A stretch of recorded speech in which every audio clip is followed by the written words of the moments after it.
Hi friends, 69,000 शिक्षक भर्ती में एक बार फिर से आपका स्वागत है। और कल आएगा ऑर्डर, 18 से कोर्ट बंद होने वाली है। और इम्पोर्टेंट न्यूज़ ये भी है कि एनओसी की वैधता 22/12/2018 जो कि फॉर्म भरने की आवेदन करने की आखिरी तारीख थी। तो क्या फॉर्म एनओसी की जो वैधता है वो फॉर्म भरने की लास्ट डेट ही मानी जाएगी, या कोई भी व्यक्ति कभी भी एनओसी लेकर आए, कोई भी अभ्यर्थी, उसको शामिल कर लिया जाएगा? तो ऐसे महत्वपूर्ण मुद्दों के साथ आज की वीडियो की शुरुआत करते हैं। वीडियो के अंत तक जरूर बने रहिए।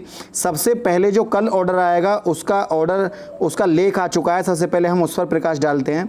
आपने देखा होगा कि ये एडिशनल कॉज लिस्ट है, और एडिशनल कॉस्ट लिस्ट में जस्टिस पंकज कुमार जायसवाल और जस्टिस दिनेश कुमार सिंह, इनकी बेंच में ये ऑर्डर पढ़ा जाएगा कल। ऑर्डर ये, और उसके बाद आपने देखा होगा ऋषभ मिश्रा वाला केस है, और डेट मैंने आपको ऊपर दिखा दी थी, अभी एक बार फिर दिखा देता हूँ।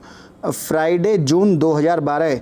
तो मोस्ट अवेटेड जो ऑर्डर आने वाला था ये कल आपका आ जाएगा। इम्पोर्टेंट ये नहीं है कि ऑर्डर कल आएगा या आज रात को आना था या आज सुबह ही आ जाना था। इम्पोर्टेंट ये है कि ऑर्डर में क्या लिखा होगा, किसके पक्ष में ऑर्डर आएगा। अगर ये पक्ष ऋषभ मिश्रा के केस में जाता है तो फिर 12 जुलाई के बाद ही प्रक्रिया में जो होना है वही होगा।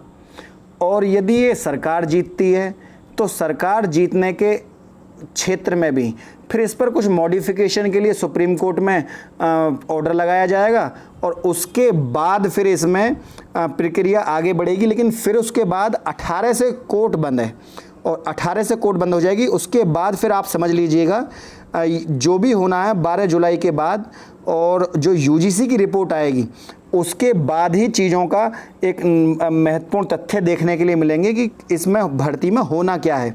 और रोज़ नए खुलासे हो रहे हैं। एसटीएफ की जांच है, राजनीति होने लगी है।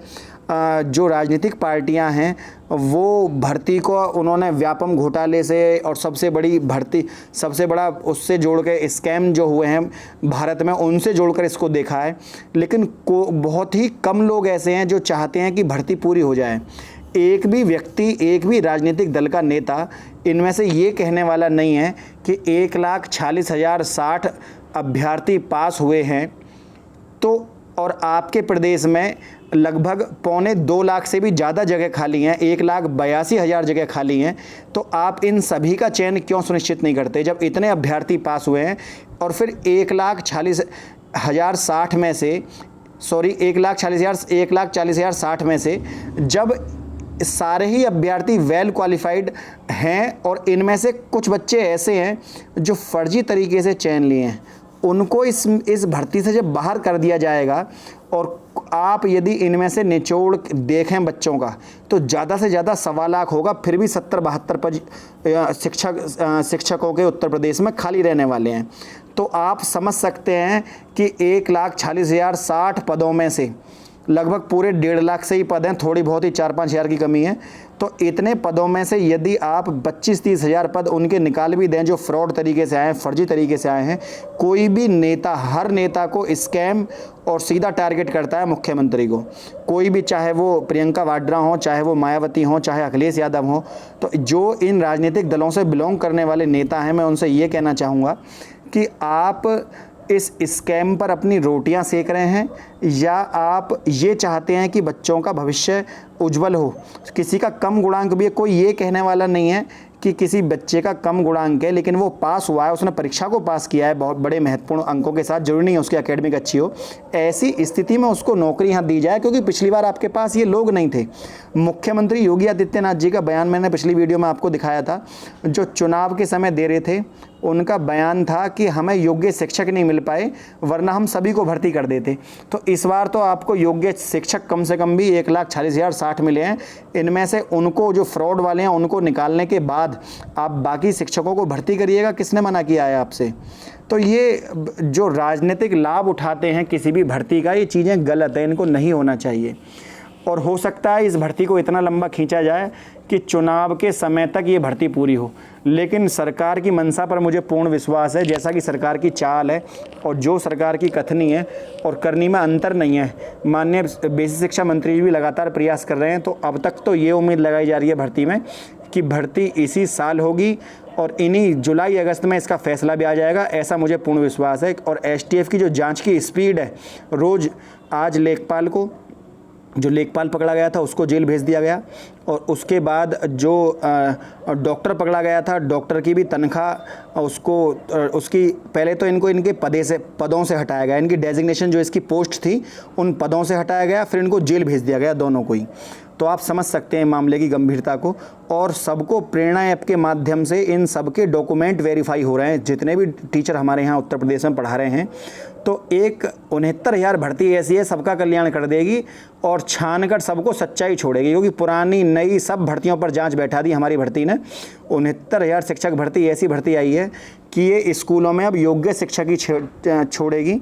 जितने भी प्रकार के लोग हैं, जितने भी प्रकार के गलत स्कूलों में पढ़ा रहे हैं, उन सबके खिलाफ जांच बैठा दी गई है कि चाहे वो किसी भी माध्यम से किसी भी तरीके से टीचर बना हो, सबके डॉक्यूमेंट जांचे जा रहे हैं। तो आप समझ सकते हो कि हमारी भर्ती की इम्पोर्टेंस कितनी है। ना भर्ती आती ना इन लोगों की जांच होती। फ्री का पैसा मार रहे हैं, 25-25 स्कूलों में एक महिला पढ़ा रही है। बताइए आप, 1-1 करोड़ रुपया। यहाँ शिक्षकों को, बेरोजगार लोगों को महीना का भत्ता नहीं मिल पाता, स्कॉलरशिप नहीं मिल पाती, और एक आदमी इतना करोड़ रुपये लेके भाग रहा है। सरकार का चूना लगाया जा रहा है। उसके बाद जो इम्पोर्टेंट चीज़ है, ये तो मैंने आपको बता दिया था कि ये कल जारी होगी उत्तरमाला, और इसमें आदेश रिजर्व कल जारी होगा। ब्रेकिंग न्यूज़ है, आंसर की का ऑर्डर कल है, और ये कोर्ट नंबर 4 में सुनाया जाएगा ये फैसला कल। इसके अलावा जो इम्पोर्टेंट चीज़ है वो एनओसी का मुद्दा था, जो मैं आपको पहले बता चुका हूँ। बिग ब्रेकिंग न्यूज़ है, 69,000 शिक्षक भर्ती में कार्यरत शिक्षकों को एनओसी ना देने के मामले में कोर्ट को झटका दिया है, और कोर्ट ने उन्हें काउंसलिंग में शामिल करने के निर्देश दिए हैं। अब कोर्ट ने इन्हें काउंसलिंग में शामिल करने के निर्देश तो दे दिए हैं, लेकिन जिन छात्रों का गुणांक कम है, सेकंड काउंसलिंग फिर कहाँ से होगी? अगर 15,000 बच्चे इस भर्ती में और कूद गए, जो कि जिन्होंने इसमें भाग लिया है, उनके पास पहले से ही रोज़गार है, नौकरी लिए बैठे हैं, और सरकार समान नौकरी से समान नौकरी पर, आप देखिए बड़ी गंभीरता, हमेशा एनओसी उस व्यक्ति को दी जाती है जो व्यक्ति छोटे पद पर है और बड़ी नौकरी के लिए अप्लाई कर रहा है। मान लीजिए सहायक अध्यापक का जो पद है असिस्टेंट टीचर का, तो इस असिस्टेंट टीचर के पद पर वो अप्लाई कर सकता है जिसका पद इससे नीचे का हो। वो एनओसी छोटे विभाग से लेकर बड़े विभाग में अपने जीवन के अवसर को खोजने के लिए एनओसी दिया जाता है। यहाँ क्या है उत्तर प्रदेश में, हमारे यहाँ एक व्यक्ति को एनओसी इसलिए दी जाती है कि ठीक है तू अपना ज़िला बदल सकता है, मतलब उस आदमी को सब्र नहीं है, केवल उसका ज़िला बदलने के लिए एक बेरोजगार आदमी को नौकरी नहीं दी जा रही, और एक रोजगार से दूसरे रोजगार में उसको ट्रांसफ़र किया जा रहा है बाकायदा तरीके से। और वो आदमी यहाँ पर आकर यहाँ ज़्यादा पैसे की नौकरी छोड़ने को तैयार है और यहाँ कम पैसे पर नौकरी करने को तैयार है, बस उसे उसका ज़िला मिले। तो आप वो ज़िला क्यों चाहता है पहले तो मुझे ये नहीं पता, और अगर चाहता भी है तो तरीका गलत है, क्योंकि कुछ दिन बाद ट्रांसफ़र होंगे, अपने आप ही वो लोग अपने घर आ जाएंगे। तो ये चीज़ें सरकार को देखनी चाहिए कि किसको एनओसी दी। दूसरा, इसकी जो एनओसी की वैधता है, इस एनओसी की वैधता क्या रहने वाली है, ये भी इम्पोर्टेंट क्वेश्चन है। मान लीजिए क्योंकि एक व्यक्ति परीक्षा में बैठता है, अब कोई हमारी बीटीसी लीगल टीम है या बीएड लीगल टीम है, तो कोई भी व्यक्ति हैं, इनको ये मुद्दा ज़रूर उठाना चाहिए कोर्ट में। इसमें क्या चीज़ देखने के लिए मिल रही है कि एनओसी की जो वैधता है, एनओसी की वैधता वो होनी चाहिए जो सभी के लिए वैधता है। अगर कोई व्यक्ति कोर्ट से परमिशन लेकर भर्ती में बैठ रहा है तो वो वैध है। ऐसा नहीं है कि अब काउंसलिंग के टाइम पे आप 1 महीने पहले एनओसी ले आए, जब से आपको पता नहीं था कि हमारी नौकरी लगेगी, और अब आप एट ए टाइम एनओसी ले आए। तो ऐसे लोगों की एनओसी गवर्नमेंट स्वीकार ना करे। एनओसी की वैधता वही होनी चाहिए 22/12/2018। कम से कम ये लोग 15,000 ना होकर 2 या 3,000 ही होंगे जिन्होंने समय से एनओसी ले ली होगी। तो ये चीज़ें भी देखने के लिए भर्ती में होनी चाहिए, वरना तो इससे बेरोजगारों के ऊपर पूरा आघात होगा यदि सही समय से सही टाइम पे ये भर्ती पूर्ण ना करी जाए। बहुत सारी चीज़ें ऐसी होती हैं जीवन में कि आदमी के आंखों के सामने होती हैं और व्यक्ति उन चीज़ों को देख नहीं पाता है। मतलब 69,000 शिक्षक भर्ती में एक कल जो सुनवाई है, पहले तो कुछ बच्चों का कहना यह है कि सर जो यूजीसी कॉपी को जांचेगी, आंसर की जो जांचेगी, वो प्रश्न 7 हो या 15 हो या 20 हो, तो यदि सारे प्रश्न सही हैं तो ऐसी स्थिति में किसी को भी दिक्कत नहीं होना चाहिए। अगर कॉपी जांची भी जा रही है, कोई आंसर की दोबारा भी आ रही है, तो उसमें ज़्यादा से ज़्यादा 15 या 20 10 दिन या 15 दिन लेट हो जाएगी भर्ती। लेकिन कम से कम ये जो घोटाले हो रहे हैं दुनिया भर के, और ये जो गलत तरीके से चयन सूची में भागत दौड़ी मच रही है, ये इन चीज़ों से, क्योंकि कल को अगर ऑर्डर विपरीत भी आता है, मान लीजिए सपोज करिए आप 10% ऋषभ मिश्रा जीता, तब भी तो आप उस कोर्ट के परिणाम को स्वीकार करेंगे। तो पहले से ही आप उस चीज़ को मेंटली सेटल क्यों गवर्नमेंट सेटल क्यों नहीं होती है, उसके खिलाफ आप लड़ तो सकते हैं कोर्ट में जाकर, उस चीज़ को स्वीकार नहीं कर सकते। जब किसी के द्वारा पेपर गलत बनाया गया तो वो इस चीज़ को स्वीकार कर ले, कहाँ सर हमने पेपर गलत बनाया, बात खत्म। अब पेपर गलत बनाया तो उसकी आंसर की सही से आ जाएगी यूजीसी से, और यूजीसी उसके द्वारा सही, तो इससे उन छात्रों को फ़ायदा होगा जो बॉर्डर लाइन पर हैं, उनके बारे में भी सोचना चाहिए। हर पहलू पर भर्ती को देखना चाहिए। अब जो यहाँ पर जो चयनित हैं वो कमेंट बॉक्स में आकर कमेंट करते हैं सर आप क्या चाहते हैं। अरे भाई, हम ये चाहते हैं कि जो जिसको नौकरी मिले वो सही आंसर की के आधार पर मिले। सही आंसर की का अर्थ यहाँ पर ये है कि जो सही प्रश्न है, अब या तो आपको अपनी जो यूनिवर्सिटी ग्रांट कमीशन है, जो आपका यूजीसी है, उसके ऊपर आपको विश्वास नहीं है, जो हमारा विश्वविद्यालय अनुदान आयोग है, या तो उसके ऊपर आपको विश्वास नहीं है कि वो कॉपी को सही जांचेगा, या फिर आपका चयन सूची में नंबर आ गया है, आपको लगता है कि बस हमें नौकरी मिलनी चाहिए, बाकी किसी को मिले या ना मिले। तो यदि आंसर की के आधार पर चयन सूची बनती है तो क्या प्रॉब्लम है इस चीज़ में? कल जब कोर्ट का निर्णय होगा तब भी स्वीकार्य होगा। तो इन चीज़ों को मेंटली सेटअप पहले ही होना चाहिए, और जितने भी फर्जी लोग हैं इन सब के खिलाफ जांच होनी चाहिए। मेरे कहने का अर्थ है, यदि कोई व्यक्ति शिक्षक बनता है, उसके मन में ये मलाल ना रहे कि जी मेरी आंसर की अगर वो वाली आती तो मेरा नंबर आ जाता।